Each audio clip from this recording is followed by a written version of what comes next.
नहीं किस रूप में आकर नारायण मिल जाएगा। निर्मल मन के दर्पण में वह राम के दर्शन पाएगा। पता नहीं किस रूप में आकर नारायण मिल जाएगा।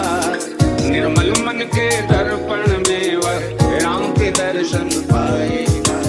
पता नहीं किस रूप में आकर नारायण मिल जाएगा।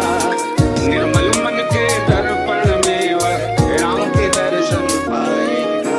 सांस रुकी तेरे दर्शन को ना दुनिया में मेरा लगता मन, शबरी बन के बैठा हूँ मेरा श्री राम में अटका मन। बेकरार मेरे दिल को मैं कितना भी समझा लूं, राम दरस के बाद दिल छोड़ेगा ये धड़कन। काले युग का प्राणी हूँ पर जीता हूँ मैं त्रेता युग, करता हूँ महसूस पलों को माना ना वो देखा युग। तेगा युग कली का ये पापों के उपहार कई, छंद मेरा पर गाने का हर प्राणी को देगा